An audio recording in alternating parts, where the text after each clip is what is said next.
오늘 하나님께서 우리들에게 주신 생명의 말씀은 마가복음 11장 22절로 24절까지의 말씀입니다. 마가복음 11장 22절로 24절까지의 말씀입니다. 다 찾으신 줄 믿고 한 목소리로 봉독하도록 하겠습니다. 예수께서 그들에게 대답하여 이르시되 하나님을 믿으라. 내가 진실로 너희에게 이르노니 누구든지 이 산더러 들리어 바다에 던지지라 하면 그 말하는 것이 이루어질 줄 믿고 마음에 의심하지 아니하면 그대로 되리라. 그러므로 내가 너희에게 말하노니 무엇이든지 기도하고 구하는 것은 받은 줄로 믿으라. 그리하면 너희에게 그대로 되리라. 아멘. 오늘 하나님께서 우리에게 주신 이 생명의 말씀을 가지고 믿음의 유익이라는 주제로 말씀을 증거했을 때 하나님의 크신 은혜를 다 받으시기를 주의 이름으로 축원합니다. 아멘. 오늘의 말씀은 우리들에게 세 가지를 가르쳐주고 계십니다. 첫 번째는 22절의 말씀 보면은 예수께서 그들에게 대답하여 이르시되 하나님을 믿으라 라고 말씀하고 있어요. 하나님을 믿으라는 것이에요. 그러니까 믿음에 대해서 말씀하신 거예요. 너는 하나님을 믿으라는 것이에요. 두 번째는 보면은 내가 진실로 너희에게 이루는든지 누구든지 이 산더러 들려 바다에 던지지라 하면 그 말하는 것이 이루어질 줄 믿고 마음에 의심하지 아니하면 그대로 되리라. 행함에 대해서 말씀하세요. 믿음을 가지고 행하는 자에게 일어나는 놀라운 기적과 같은 일을 말씀하시는 것이죠. 그러면 우리가 믿음을 가지고 행하는 일이 무엇이겠습니까? 선행이에요. 선행. 착한 일이죠. 하나님의 일들인 것이죠. 그런 일들을 하라는 것이에요. 그런데 그냥 참고로 말씀드리는데 세상에서 말하는 착한 선행이 아닙니다. 하나님이 말씀하시는 착한 선행인 줄 믿으시 바랍니다. 세상에서 선하다 해가지고 그래 다 선하지 라고 따라가지 마십시오. 우린 이 세대를 따라가면 안 됩니다. 이 세대를 하나님의 선하시고 기쁘시고 그 은혜로우신 생각에 따라 분별해야 됩니다. 그래서 우리는 하나님의 뜻이 무엇인지 분명히 알아서 하나님이 착하고 선한 일이라 하는 것을 우리가 행해야 될 줄 믿습니다. 그리고 24절의 말씀을 보면은 그러므로 내가 너희에게 말하노니 무엇이든지 기도하고 구하는 것은 다 받은 줄로 믿으라. 그리하면 너희에게 그대로 되리라. 아멘. 무슨 믿음의 어떤 우리의 행함을 얘기합니까? 기도를 얘기하는 거예요. 믿음 중에 드리는 기도를 이렇게 행하라 라고 말씀하셨죠. 그래서 오늘 본문 마가복음 11장 22절로 24절까지는 세 가지를 이야기하는 것이에요. 첫 번째는 믿음. 과연 믿음이 무엇인가? 하나님을 믿으라는 것이에요. 두 번째는 너희가 열심히 하는 것, 구하는 것들 열심히 하면 그것을 너희가 얻게 된다는 것이에요. 믿음으로 산을 옮기면 옮겨진다는 것이에요. 그 선한 행함에 대해서 말씀하시죠. 그리고 세 번째는 무엇입니까? 너희가 기도하라는 것이에요. 어떻게? 믿음으로 기도하라는 것이에요. 이미 받은 줄 믿고 기도하라는 것이에요. 그러면 그것이 된다는 것이에요. 이를 믿으시기 바랍니다. 그래서 이 세 가지를 놓고 제가 오랜만에 시리즈 연속적으로 하는 그렇게 시리즈 설교를 하고자 합니다. 첫 번째는 믿음을 갖고 이제 설교를 하고 두 번째는 우리의 선한 믿음의 행함에 대해서 설교를 하고 세 번째는 이제 기도, 믿음의 기도에 대해서 이제 설교를 하려고 합니다. 이것을 뭉쳐서 믿음의 유익이라는 주제로 묶어버렸죠. 그래서 이 믿음의 유익이라는 주제로 이제 한 얼마 동안 할지 모르겠습니다. 그래서 계속적으로 믿음이 내 안에 심어지고 믿음으로 정말 산을 옮길 수 있겠다 싶은 그 마음이 들 때까지 그리고 믿음으로 기도할 때 그래 나는 이미 그걸 받았어 라는 그 확신이 들 때까지 이 믿음의 확신을 들 때까지 이 믿음에 가지고 설교를 하고자 합니다. 오늘 그 첫 번째 시간으로 22절에 있는 말씀 예수께서 그들에게 대답하여 이르시되 하나님을 믿으라 라는 그 말씀을 가지고 함께 말씀을 나누고자 합니다. 여러분 오늘 주제가 믿음의 유익이지 않습니까? 그러면 하나 제가 질문 드리고 싶어요. 도대체 믿음의 유익이 무엇입니까? 믿음의 유익이 무엇입니까? 여러분들의 삶 속에서 믿음으로 살아갔더니 하나님이 주신 그 믿음의 유익함이 무엇이냐는 것이에요. 무엇이냐는 것이죠. 저는 이걸 오늘 말씀을 준비하면서 한 가지가 생각이 드는 게 그거였습니다. 하나님이 우리들에게 계속 믿으라고 말씀하시잖아요. 성경 창세기 1장 1절부터 요한계시록 끝까지 하나님은 우리들에게 믿으라고 얘기하세요. 예수님도 믿으라고 얘기해서 계속 누구든지 믿으라는 것이에요. 믿으라. 그러면 하나님께서 왜 믿으라는 것일까요? 아주 간단합니다. 우리들에게 좋은 것이 생기기 때문에 그런 것이죠. 곧 유익함이 있기 때문 아니겠습니까? 내게 유익함이 없다면 하나님께서 과연 우리 보고 믿으라고 그렇게 권면하실 일이 있겠습니까? 여러분, 한번 생각해 보십시오. 하나님이 지금까지 우리에게 믿으라 할 때 그냥 대충 믿으라고 한 적 있으십니까? 그러니까 가령 이런 것이죠. 니들 믿을래? 말래? 물어보는 거예요. 그리고 우리가 마음에 들면 믿을게요. 아니면 우리 마음에 들지 않으면 믿지 않을게요. 이렇게 하라고 하셨나요? 아니죠. 우리의 마음과 상관없이, 우리의 생각과 상관없이 하나님은 내가 너희에게 전한 말을 어찌하라? 믿으라는 것이에요. 믿으라는 것이에요. 그리하면 내가 너희들에게 은혜와 상과 치료와 회복함과 용서함과 구원과 영생함을 너희에게 주리라 라고 말씀하신 줄 믿습니다. 여러분, 그렇기 때문에 믿는 것은 우리들에게 큰 유익함이 있는 것이에요. 그 유익함이 있기 때문에 내가 어떠한 상황 가운데 있을지라도 내 안에 기쁨이 있는 거 아니겠습니까? 아닌가요? 저만 그런가요? 어떤 환란이 있을 때에도 기쁨이 있는 것이죠. 그렇죠? 아니, 여러분 생각해 보세요. 우리가 환란을 당하고 있어요. 어떤 고난을 당하고 있어요. 그런데 그 고난을 내가 머리 싸매고 붙잡고 늘어진다고 해서 그게 풀려집니까? 풀려지는 경우 봤습니까? 안 돼요. 풀어지는 것처럼 보이죠. 마치 있는 것처럼 보이듯이 그렇게 되는 것처럼은 보여요. 근데 결국은 어떠합니까? 내 마음대로, 내 뜻대로, 내 생각대로 했더니 정말 그게 나와 내 주변에 있는 모든 사람들이 같이 기뻐하고 같이 행복해지던가요? 아니면 더 싸우던가요? 안 그러신가요? 전 부부싸움 할 때 그러던데요. 저는 아내하고 이렇게 뭔가 얘기하고 싶은 게 생겼어요. 마음에 막 이렇게 올라오잖아요, 뭐가. 그 얘기하고 싶은데 이게 자칫 잘못하면은 큰 어려움이 생기니까 조심하지 않습니까? 그럴 때라도 이 입에서 나오기 시작해요. 얘기해야겠다. 그러니까 선한 마음으로 얘기해서 이걸 풀어가야겠다 싶은 마음으로 이야기합니다. 그 이야기를 하나씩 해요. 얘기를 합니다. 그런데 어찌 됩니까? 경험이 없으세요? 경험이 없으신 분들처럼. 여러분, 저의 경험을 봤더니 풀려고 하면 할수록 더 꼬여가더군요. 그렇더군요. 그 때로는 이런 경우도 있었습니다. 내가 하고 싶은 말을 그냥 하나님께 다 맡겨버렸어요. 하나님, 제가 지금 이 안에 뭔가 있는데 정말 저 사람한테 가르쳐주고 내 마음이 어떠한지를 정말 전하고 싶은데 이게 전해지면은 지난날 저의 경험상 또 이렇게 좀 안 좋게 되더군요. 그래서 제가 이번에는 하나님께 다 드리겠습니다. 맡기겠습니다. 제가 입을 다물고 그냥 있겠습니다. 그렇게 한 적이 있었어요. 그런데 이거 정말이에요? 정말이에요? 그랬더니 풀려가요. 놀라운 건요, 아내 쪽에서 먼저 풀려갔어요. 놀랍지 않습니까? 기적과 같은 일이에요. 예? 아내 쪽에서 먼저 그게 풀려가가지고 시간이 좀 걸려서 그렇지 아내 쪽에서 먼저 풀려가기 시작하고 저도 그에 따라 가더군요. 여러분, 이게 정말 우리 삶 속에서 일어나는 믿음의 기적인 줄 믿습니다. 왜냐하면은 여러분, 사람과 사람과의 관계가 그렇게 쉽게 풀려가지를 못해요. 그렇지 않던가요? 나도 자존심이 있거든요. 그렇지 않습니까? 나도 한 성깔이 있는 사람이거든요.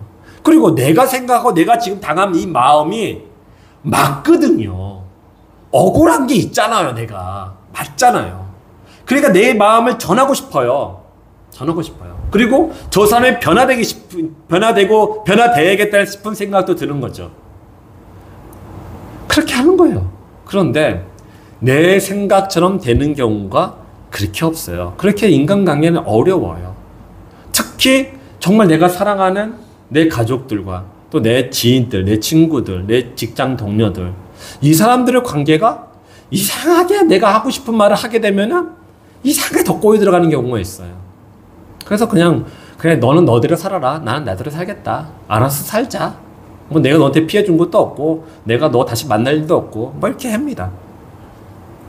그런데 그것이 과연 우리 믿는 자들에게 유익하냐는 것이에요. 그렇지 않습니까? 유익하지 않아요. 저도 이렇게 아내하고 이렇게 말다툼을 하잖아요. 기도가 안 돼요. 기도가 안 돼요. 기도가 안 돼요. 하나님께 찬양을 드리는데, 좀 전에 우리 찬양 갔던 우리 순장님 하실 때 은혜가 넘쳤는데, 아내하고 다투고서 하면은, 전혀 은혜가 안 돼요. 가사가 하나도 묵상이 안 돼요. 내가 지금 하고 있는 거하고 내 정신은 딴 데가 있고, 막 이렇게 됩니다.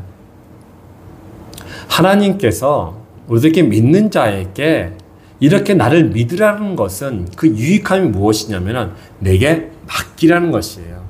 나를 믿고 내가 너희를 평안하게 하고 너희들에게 행복과 만족과 기쁨을 주는다는 거 그거 좀 믿으라는 것이에요. 그러면 제가 하나님께 맡기면은 하나님께서 그 일들을 풀어가심을 믿으시기 바랍니다. 이 믿음에서 확신을 갖고 있어야 돼요. 흔들림이 없어야 돼요. 그렇게 하나씩 나의 삶에 하나님을 개입하는 것이 믿음인 줄 믿습니다. 믿음은 다른 것이 아니에요. 나의 삶 속에 하나님을 개입할 수 있도록 내가 문을 열어드리는 거예요. 우리는 믿음의 생활을 하면서도 하나님께서 내 삶에 들어올 수 있도록 문을 안 열어드려요. 그냥 내 마음대로 내 뜻대로 다 하려고 그래요. 그러니까 그 일들이 제대로 안 되는 것이에요. 누군가 그러더군요. 내가 하나님께 기도를 했는데 하나님께서 내 기도에 응답을 하지 않습니다. 라고 하시더군요. 그래서 그분하고 얘기를 해봤어요. 근데 그분이 이야기가 이것이에요. 자기가 사업을 시작했는데 정말 열정이 있고 정말 하고 싶은 사업을 했기에 시작했다는 것이에요. 그 큰 돈이 들어왔을 거 아닙니까? 하려고 열심히 했는데 이 사업이란 게 늘 잘 되는 게 아니지 않습니까? 하다 보면 안 되잖아요. 안 돼도 정말 어쩔 때 보면 정말 쫄딱 망할 것 같은 그때까지 들어가잖아요. 그때 돼서 이제 하나님께 기도했다는 것이에요. 그래서 한번 물어봤어요.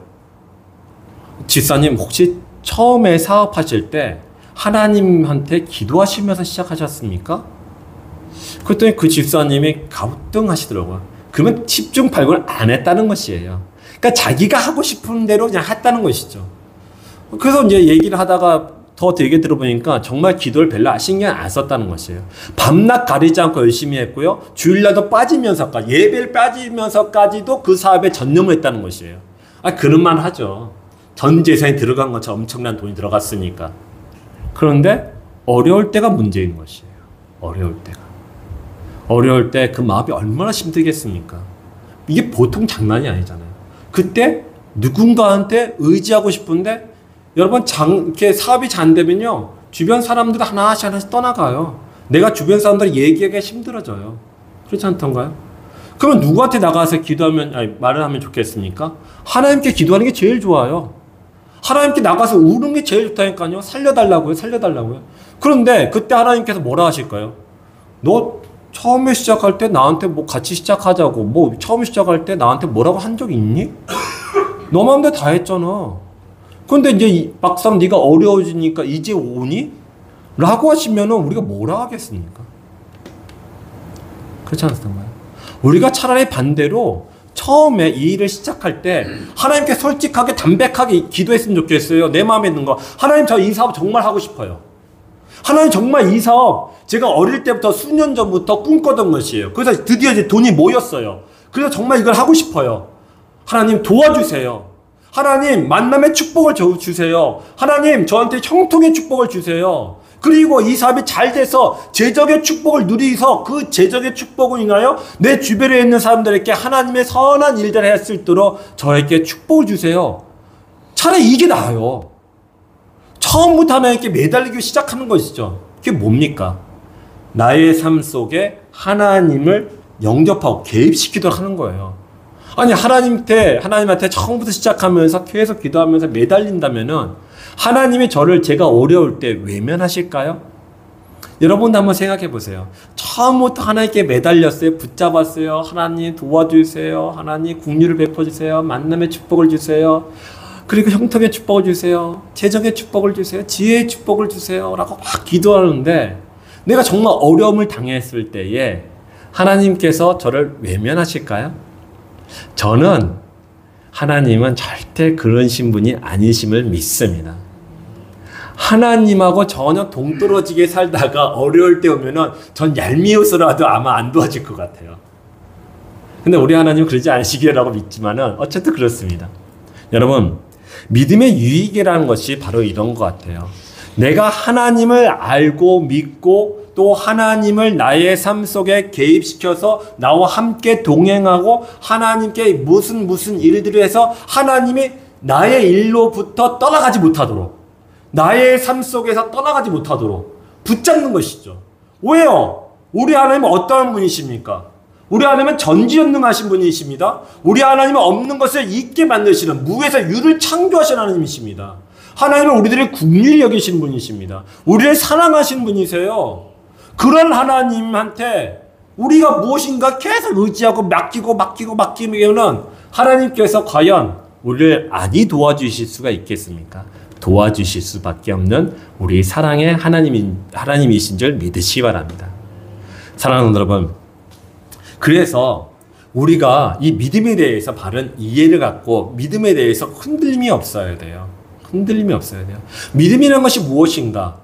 그것은 나의 삶 속에 하나님을 개입시키는 것이고 내가 하나님께 맡기는 것이고 하나님과 함께 나의 삶을 만들어가는 시간인 줄 믿습니다. 그래서 믿음이 참 좋은 거예요. 믿음이요. 예? 잘 될 때는 별 소용이 없겠잖아요. 솔직히 말해서 잘 될 때는 어디든지 다 필요 없죠. 그런데 어려울 땐 필요한 것이죠. 사랑하는 여러분, 오늘은 이 말씀을 통해서 믿음의 유익함에 대해서 세 가지를 나누어서 한번 살펴보자 합니다. 첫 번째는 화면에 나온 것처럼 믿음은 성령이 주시는 선물이다라는 것입니다. 여러분, 우리가 하나님에 대해서 알고 있다고 해서 믿음을 가지고 있다고 말할 수가 없습니다. 그러니까 말씀을 늘 묵상하고 말씀을 알고 있다고 해가지고 내 안에 믿음이 있다고 할 수가 없어요. 왜냐하면은 사도행전 8장에 보면은 빌립 집사하고 이디오피아 내시에 대한 이야기가 나옵니다. 여러분, 그때 어떠했습니까? 이디오피아 내시가 지나가고 있었어요. 근데 그가 성경책을 보고 있었습니다. 그 이사야라는 성경책을 보고 있었어요. 그 성경책을 보고 있는데 그 내시가 어떠하다고 합니까? 뜻을 모른다고 얘기합니다. 성경을 읽고 있었지만 이 성경이 뭘 이야기하는지를 모르고 있다고 했어요. 그때 성령의 이끌림을 받아서 이 이디오피아 내시에게 찾아온 빌립이 이디오피아 내시한테 가서 이야기를 해줍니다. 자신이 보고 배웠던 것, 또 자신이 알고 있었던 것들을 가지고 이제 내시한테 그 성경의 이야기를 풀어줍니다. 그때 내시가 깨달아 알았다고 얘기합니다.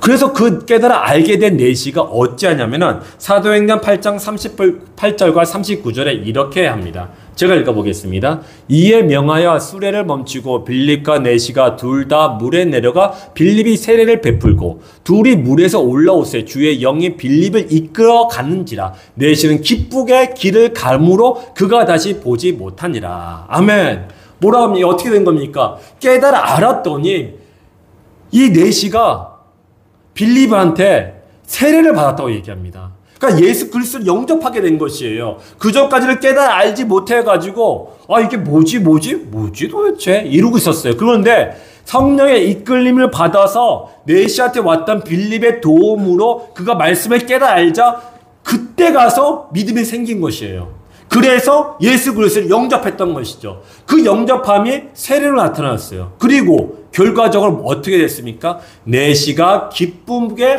길을 가게 됐다라고 얘기합니다. 예수 성경을 볼 때는 기쁨이 없었어요. 고민이 생겼어요. 그냥 무덤덤했을 거예요. 좀 이렇게 좀 낯설었을 것 같아요. 성경을 읽었는데 이게 뭐야? 이게 도대체 무슨 얘기야? 성경을 읽어도 무슨 말인지 몰랐어요.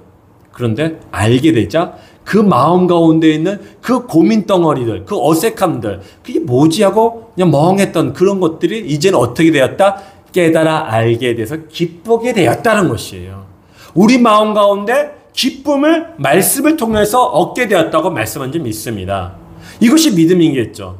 그런데 중요한 것은 내시가 누구의 도움으로 이렇게 말씀을 깨달아 알게 돼서 믿게 되었느냐? 바로 성령인 줄 믿습니다. 왜냐하면은 사도행전 8장 29절과 39절에 있는 말씀을 보면은 빌립에 대해서 얘기합니다. 자, 성령이 빌립더러 이르시되 이 수레로 가까이 나아가라 하시거늘. 그러니까 성령께서 빌립 보고 그 내시한테 찾아가라는 것이에요.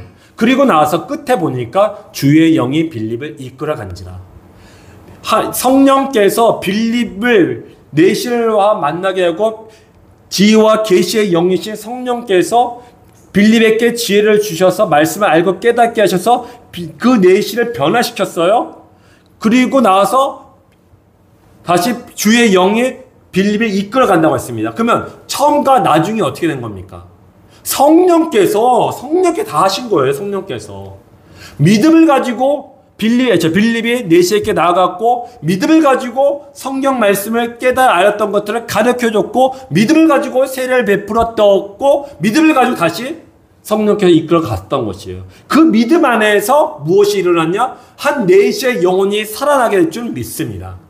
죽었던 영혼이, 몰랐던 영혼이, 하나님의 나라의 그 천국과 지옥을 몰랐던 그 영혼이, 기쁨이 없었던 그 영혼이 이제는 하나님의 나라를 알게 되었어요. 그 하나님의 나라의 풍성함을 알게 되었어요. 그 부요함을 알게 되었어요. 생명을 얻게 되었어요.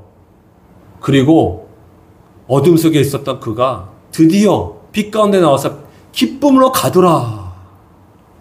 그렇게 된 줄 믿습니다. 사랑하는 여러분, 성령께서 우리 가운데 말씀을 알고 깨달을 수 있도록 역사하셔야지 내 가운데, 나의 영혼 가운데 믿음이 생기게 될 줄 믿으시 바랍니다. 여러분들이 말씀을 많이 알고 계실 거라고 생각 들어요.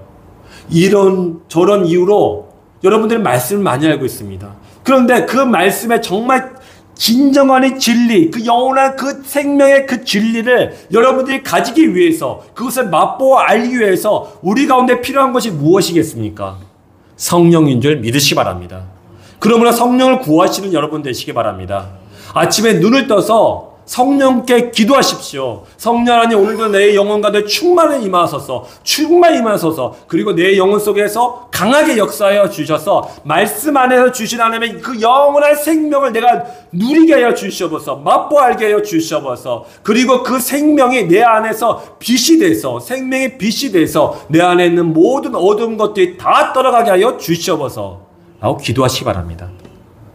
성령께서는요, 치료하시는 성령이라고 말씀하셨어요. 내 마음을 회복하시는 성령이라고 말씀하셨어요. 우리 마음 가운데 하루하루 살아간다는 게 버겁습니다. 힘듭니다. 아무리 사업이 잘 되고 직장 일이 잘 풀린다고 하더라도 다 나름대로 상처가 있고 어려움이 있고 괴로움이 있어요. 걱정이 있고 염려가 있고 그냥 머릿속에 스트레스가 있어요. 그런데 그것을 내 안에 갖고 있으면요, 여러분들 정말 좀 이렇게 힘들지 않던가요? 힘들어요. 그래서 여러분들이 그거 풀려고 하잖아요. 스트레스 풀려고 하잖아요. 여러분들 어떤 방법으로 스트레스를 푸십니까? 어떤 방법으로? 뭐 여러 모양이 있겠죠. 어떤 분은 영화를 보겠다. 어떤 분은 여행을 다니겠다. 어떤 분은 책을 보겠다. 책을 보실까? 그러니까 책을 보겠다. 뭐 이런 식으로 저런 식으로 모양으로 이제 여러분들 스트레스를 풀려고 노력하실 거예요. 아니면 뭐 드라마를 보겠다. 그런데 여러분 그거 아시나요? 우리가 스트레스를 풀려고 하는 것은 우리 마음 가운데 뭔가 허전함이 있다는 것이에요. 스트레스를 풀 수 있는 능력이 내 안에 없다는 것이에요. 그런데 그 내 안에 있는 그 허전함과 능력 없음을 여러분 세상의 방법으로 그걸 고치려고 하거나 그것을 변화시키려면은 그것이 정말 나한테 유익함으로 돌아올까요? 정말 풀려질까요? 안 풀려지는 경우가 많습니다. 술 마시는 거와 똑같은 거예요. 안 풀려져요. 믿는 자들은요, 믿는 자의 방법에 합당한, 믿음에 합당한 그런 방법으로 내가 갖고 있는 이 스트레스를 풀 때에 온전히 풀어지고 충만해짐을 믿으시기 바랍니다. 그건 무엇이겠습니까? 기도하는 것이고요. 예수님을 생각하는 것이고요. 성령의 도움을 구하시는 것이에요. 그래서 계속 여러분의 삶 속에 성령 하나님을 끌어당기세요. 그냥 나 몰라 하지 마시고 계속 하세요. 계속. 그랬을 때 성령께 역사하신 거예요. 그리고 그 안에서 진짜 이 세상에 줄지 못하는 그런 참된 평안을 우리가 누리게 될 줄 믿으시기 바랍니다. 그래서 믿음이라는 것은 무엇이다? 하나님과 나의 사이를 연결해 주는 그런 다리다라고 믿으시기 바랍니다. 그렇게 되는 것이죠.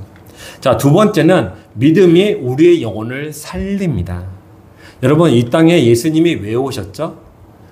예수님을 하나님께서 독생자 우리 가운데 보내주셨잖아요. 그래서 왜요? 우리가 멸망하지 않도록, 지옥에 가지 않도록, 고통과 아픔과 슬픔을 알도록, 그걸 계속 잊어버리려고 하잖아요. 난 슬프고 난 괴롭고 나는 진짜 지금 막 죽을 것 같은데 계속 잊어버리려고 그래요. 근데 잊혀지지도 않잖아요. 이제 그런 걸로부터 자유케 되기 위해서 다 끊어버리고 다 사라지고 다 눈 녹듯이 없애버리려고 예수님께서 오셔서 우리 가운데 영원한 생명을 주심을 믿습니다. 다시 말해서는 우리의 영혼을 어떻게 살리려고 예수님이 오신 것이죠.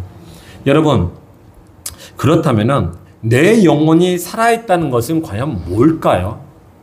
그러니까 쉽게 얘기해서 이런 것이죠. 내 영혼이 살아있는 줄을 어떻게 아냐는 것이에요. 내 영혼이 죽어있는 경우도 있거든요. 병들어 있는 경우도 있거든요. 그런데 이런 죽어있는 내 영혼이 살아나고 병들어 있는 내 영혼이 치료받고 회복되는 것, 그럼 그것을 내가 어찌하냐는 것이죠. 어찌할까요? 그것은 평안인 줄 믿습니다. 내 마음의 평안, 하늘에 하나님이 주시는 그 평안, 그 평안이 내 안에 있으면은 그것이 내 영혼이 살아있다는 증거인 줄 믿습니다. 여러분, 세상에서도 평안을 줘요. 평안을 줘요. 그런데 이 세상에서 주는 것은 가짜라는 것을 우리가 깨달아 알아야 합니다. 그래서 로마서에서 계속적으로 이 세상을 따라가지 말라고 합니다. 이 세상을 따라가지 말고 어찌하라? 분별하라는 것이에요. 하나님의 선하심과 기뻐하신 뜻이 무엇이니 분별하라고 말씀하시죠. 따라가면 안 되는 것이에요. 세상에 주는 평안은 그것은 가짜예요. 왜 그럴까요? 세상이 우리에게 주는 평안은요, 내가 뭐든지 많이 가져야지 누릴 수 있는 평안이기 때문에 그렇습니다. 안 그렇던가요? 여러분, 세상으로부터 평안을 얻기 위해서 좀 전에 뭐 여행을 다닌다, 극장에 간다, 영화를 본다, 기타 뭐 어떤 생활을 한다고 하지 않습니까? 그거 다 내가 뭔가 가지고 있어야 돼요. 내한테 돈이 없거나 내가 움직일 수 있는 건강이 없으면 누릴 수가 없어요. 그러지 않던가요? 세상에서 주는 평안은요, 그 평안은 내가 언제나 완전해야 되고 완벽해야 돼요. 조금이라도 틈이 있으면 평안을 나는 가질 수가 없어요. 세상, 그래서 우리에게 주는 평안은 무섭다는 것이에요. 가지면 안 된다는 것이에요. 누리면 안 된다는 것이에요. 그런데 그 반대로 하나님이 우리에게 주신 평안은 어떠한 평안입니까? 이사야서에서 말씀하셨어요. 너희는 와서 돈 없이 와서 살아라고 말씀하셨어요. 와서 내가 갖고 있는 이 말씀 생명을 어찌하라? 사라고 말씀하셨어요. 그냥 돈이 없어도 상관없어요. 왜? 네가 내 앞에 나오기만 한다면은 나는 너에게 평안을 주려고 하니까 내가 갖고 있는 평안 달라기만 하는 것이에요. 하나님이 요구하시는 것은 무엇이다? 믿음에 합당한 그 행동인 것이죠. 나한테 나오기만 하는 것이에요. 그러면 하나님께서는 그 넓으신 마음을 가지시고 우리들에게 사랑과 치료와 용서의 그 은혜로 나를 평안케 하심을 믿으시 바랍니다. 이만큼 더 좋은 게 어디 있겠어요. 이 평안은 영원한 평안입니다. 이 평안은 세상이 주지도 못하는 것이에요. 알지도 못해요. 사랑하는 성도 여러분, 이 하나님의 평안을 여러분들이 다 받으시기를 주의 이름으로 축원합니다. 여러분, 이것에 마음을 가지셔야 돼요. 이것에 욕심을 가지셔야 되는 것이죠. 여러분들, 이 땅에 살아가는 동안에 육적인 그런 사람이 있고 영적인 사람이 있다고 합니다. 육적인 사람은 육의 생각을 한다고 그래요. 영의 사람은 영의 생각을 한다고 하시죠. 여러분, 육적인 사람은 어떠한 사람입니까? 로마서에 보니까 세상을 사랑하는 사람이에요. 세상으로부터 내가 무엇인가 바꾸자는 것이죠. 그 받고자 하는 것으로 인하여 나는 육의 사람이 되어버렸습니다. 여러분, 이것은 우리가 열심히 일해가지고 내가 열심히 공부하거나 뭔가 해가지고 내가 그에 합당한 대가를 받는 거하고 다른 문제예요. 영적인 문제인 것이에요. 우리는 이 땅에서 열심히 일해야 됩니다. 아니, 그렇지 않습니까? 여러분, 자동차 면허증 따기 위해서 여러분들은 무엇을 하셨습니까? 자동차 면허증을 따기 위해서 시험 공부, 이론 공부를 하셨을 거예요. 그리고 실기 준비를 하셨을 거예요. 그래야지 자격증을 따는 거 아닙니까? 기도만 한다고 해가지고 주님 막 30일 40일 금식 기도한다고 해가지고 그게 그냥 내 앞에 뚝 떨어집니까? 안 그러잖아요. 세상에서 우리가 살아갈 때는 세상에 그 요구하는 것들을 채워줘야 돼요. 이것을 부정하는 것은 아닙니다. 열심히 해야 되죠. 내가 월급 받고 있으면 그에 합당하게 내가 열심히 해서 칭찬받고 승진해야 되는 거 아니겠습니까? 그게 좋은 것이죠. 그러면 육의 생각하는 것은 무엇입니까? 우리 마음속에 세상이 요구하는 것, 즉 죄악이 요구하는 것에 마음을 빼앗긴다는 것이에요. 그것에 완전 쌓여 있다는 것입니다. 그렇게 하지 말라는 것이에요.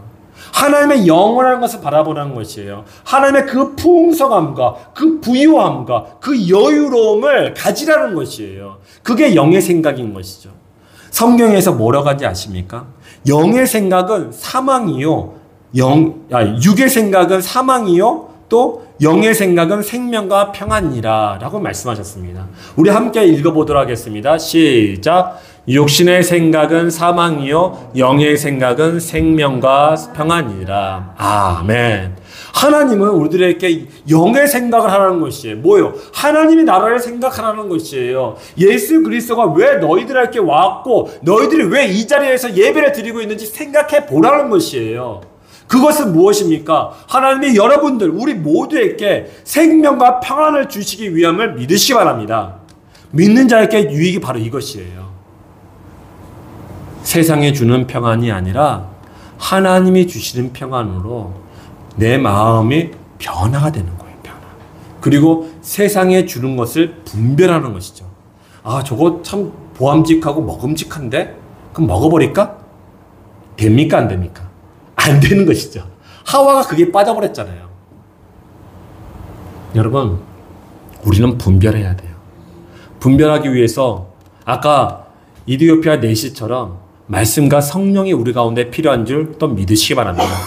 말씀과 성령이 있어야지 우리가 영의 생각을 할 수 있게 되고, 영의 생각을 했을 때 생명과 평안의 생각, 그 평안과 생명과 평안을 누리게 될 줄 믿습니다.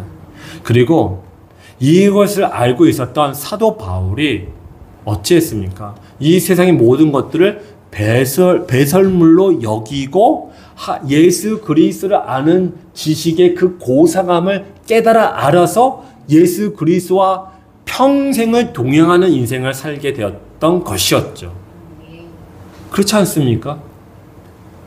여러분, 바로 믿음의 유익이란 것은 분별케 하고 내가 지금 하나님의 사람, 예수 그리스도의 사람이라는 것을 깨닫게 되고 지금 내가 있는 위치가 세상인지 하나님의 나라인지 깨달아서 하나님의 나라로 가게끔 인도해 준 것으로 믿으시기 바랍니다.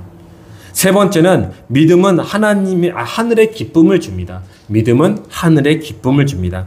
여러분, 바울의 이야기를 좀 전에 했지 않습니까? 바울의 영혼이 죽어 있을 때 그가 어떤 일들을 했는지 여러분 다 기억하실 줄 믿습니다. 바울의 영혼이 죽어 있을 때요, 스데반을 죽였어요. 그렇지 않던가요? 그리고 수많은 그리스도인들, 하나님을 믿고 예수 그리스도를 믿는다고 하는 그 사람들을 찾아다니면서 잡아다가 감옥에 쳐집어넣고 재판에 넘겨버렸어요. 그는 예수 그리스도를 만나기 전에 죽음 속에 살아 있었고 또 어둠 속에 살아 있었습니다. 그런데 이 사람이 왜 그렇게 살 수밖에 없었는가? 궁금했어요. 말씀을 보니까 이 바울이 컴플렉스가 있더군요. 자기만의 컴플렉스가 있었어요. 그 컴플렉스가 무엇입니까? 나의 약점이고 나의 부족함이고 나의 심리적인 혼란과 갈등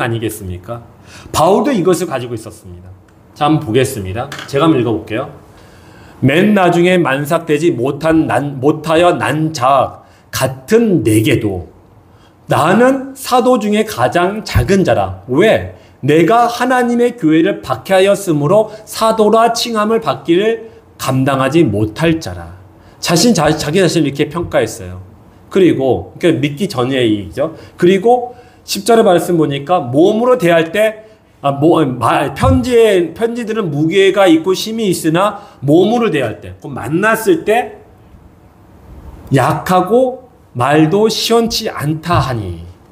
실제 편지를 볼 때는 와 대단한 사람이구나, 뭐 힘 있어 보이는데 실제 만나서 대화해 보니까 정말 약해 빠져 있거든요. 저 약하다는 건 볼품이 없다는 걸 얘기하는 거예요. 사람들 보기에 나는 볼품이 없어, 못생겼어, 키도 작아, 뭐 다 안 좋아 이렇게 생각합니다. 그리고 말도 시원치 않다. 말이 어눌했어요. 그걸 얘기하는 거예요. 그리고 또 있어요. 전제와 같이 내가 벌써 부어지고 나의 떠날 시각에 가까웠도다. 여기 두 개가 없네? 빠졌네요. 어쨌든 제가 또 하나 읽어드릴게요. 내가 전에는 비방자여 박해자여 폭행자였으나 죄인 중에 나는 괴수다. 전에는 어떻다? 나는 비방자였어요. 누구를? 예수 그리스도를 비방했어요. 또 예수 그리스도를 믿는 자를 박해했어요. 그리고 예수 그리스도를 믿는 자를 폭행했던 자였어요. 그래서 나는 죄수 중에 괴수라고 얘기했어요. 그 다음에 하나 더 얘기하면은 여러 계시 받은 것이 지극히 크므로 너무 자만하지 않게 하시려고 내 육체의 가시 곧 사탄의 사자를 주셨으니. 내 안에 가시가 있다는 것이에요. 육체의 가시. 그것은 병인 것 같아요. 그러니까 이 바울이요, 평소에 컴플렉스가 굉장히 있었어요. 믿는 자의 컴플렉스요.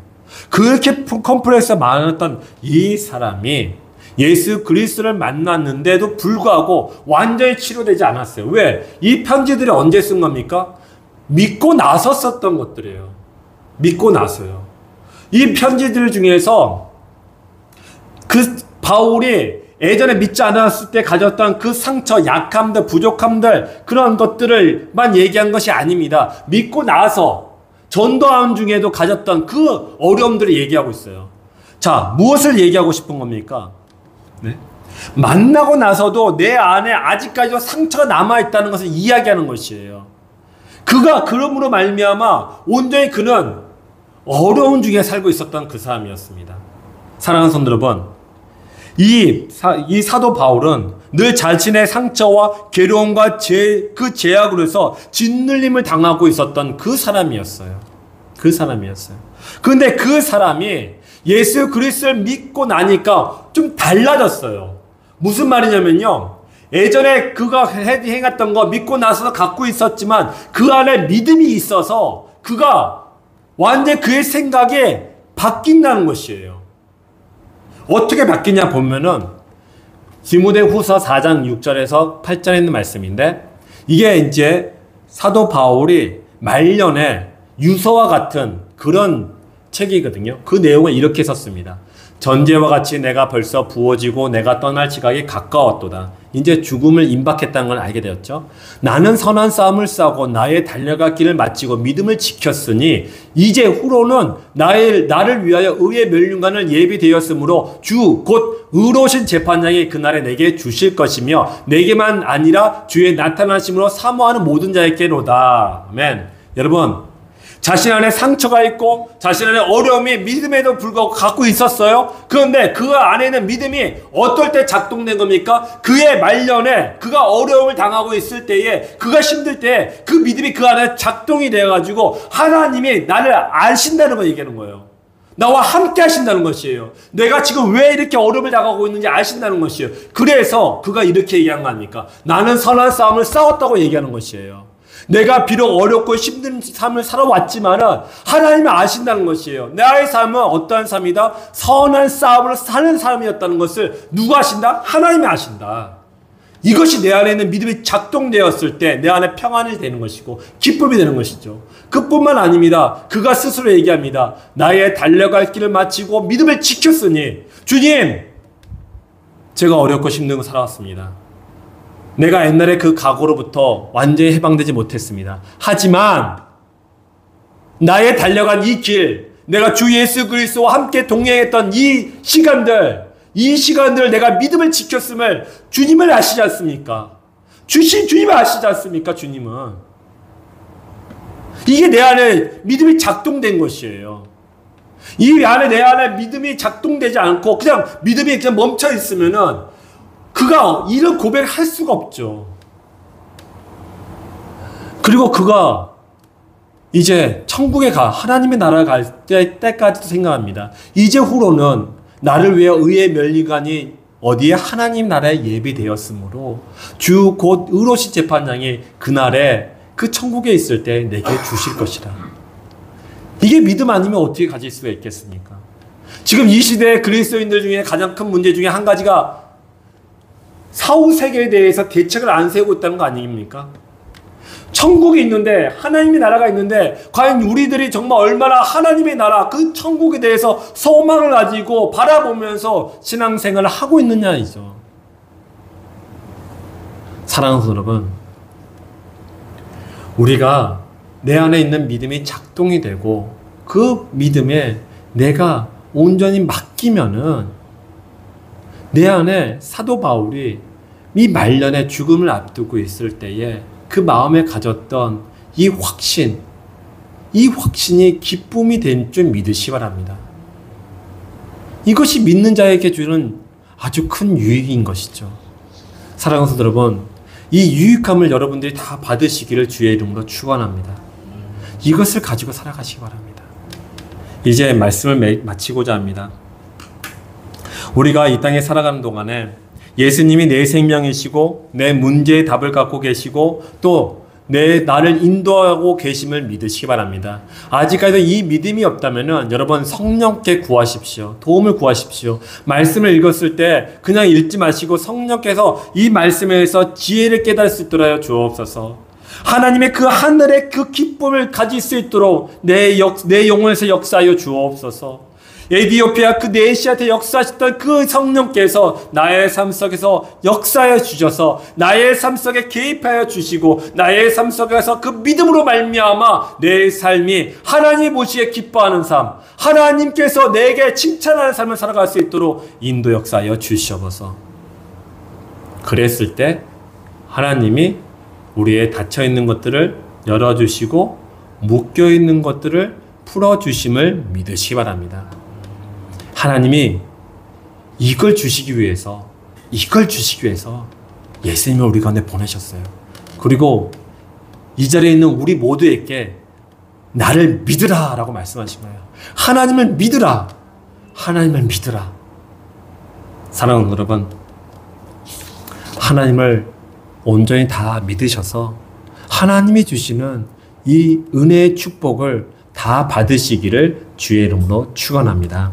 아멘. 찬양곡 드리고 기도하도록 하겠습니다.